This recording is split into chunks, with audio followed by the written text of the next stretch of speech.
All right, as per usual, well, predictably, the despicable socialists in the Democratic Party, they wasted no time revealing their true colors in the wake of a crisis. Members of the squad are under fire for calling a de-escalation and a ceasefire in Israel. Meanwhile, even Michigan Governor Gretchen Whitmer is facing a backlash for her weak response, refusing to even acknowledge that Israel was under attack or even condemn the Hamas terrorists for this unprovoked brutality.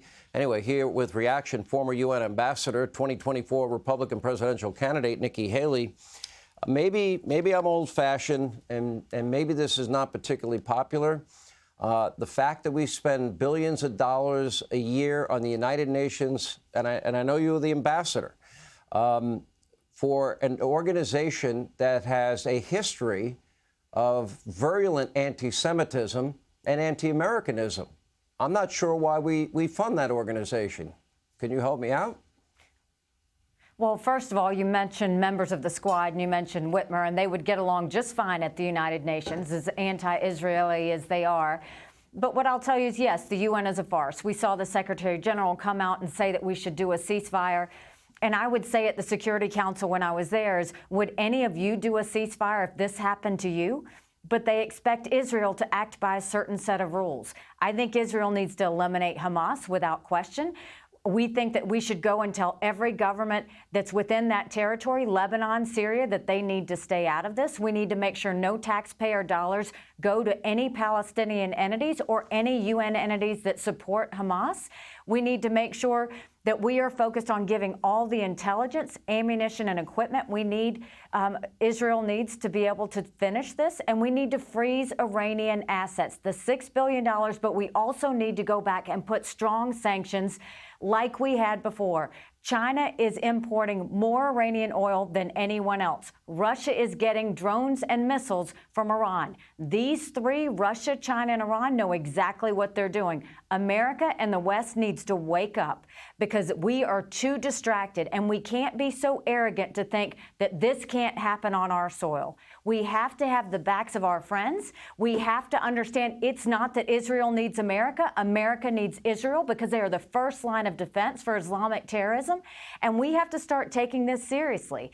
And all of this, we've seen chaos from the Democrats, from inflation and what they've done, to crime on our streets, to an open border, to lack of transparency in education, to, chaos around the world. But what we have to remember as Republicans is the one thing you don't do is we can't chase Democrat chaos with Republican chaos. We have to start looking forward. We have to leave the negativity, the baggage, and the headlines of the past and start realizing this is a new world we're in, and this is evil, and we have to have the moral clarity to know the difference between good and bad, between right and wrong, between good and evil. This is true evil that we're seeing. And the top of that ticket, Joe Biden, is the one that's allowing all of these Democrats to act this way because he did this to us.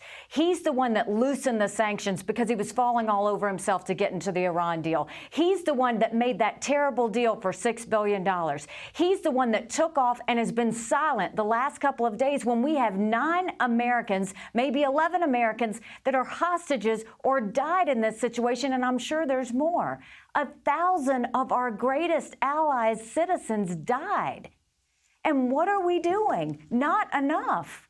We need to be there and let every terrorist know we are going to hold hands with Israel. We're going to be there with them. You know why Saudi Arabia and all the Arab countries have pulled back? Because they don't trust that America and Israel will win. We have to show them that we will win. We have to show them that we're committed. We have to show them we're no longer distracted. It is time for America to pull this together. It is time for America to stop all these silly games, all these silly distractions, and get to work for the American people because our national security is at risk and our friends are at risk, and we're watching that happen right now, and it's a tragedy. What should happen to Iran, real quickly? We have to stop Iran. Every dollar they get goes to terrorism. We had totally eliminated their economy. This money doesn't go to feed their people. It goes to feed their terroristic behavior. Eliminate their economy. Make sure they never get a bomb. Stop all the oil that's going to China. Stop all the equipment and ammunition that's going to Russia, and bring them to their knees. And we can't stop until we do that. They have been celebrating, saying death to Israel, death to America. Don't ever forget that. Death to Israel, death to America. They hate us more than they hate Israel. We've got to put an end to this once and for all. Now, Israel's the little Satan, we're the big Satan, right? As Bibi often has used that analogy. Nikki Haley, thank you tonight. We appreciate you being with us. Hey, Sean Hannity here. Hey, click here to subscribe to Fox News YouTube page and catch our hottest interviews and most compelling analysis. You will not get it anywhere else.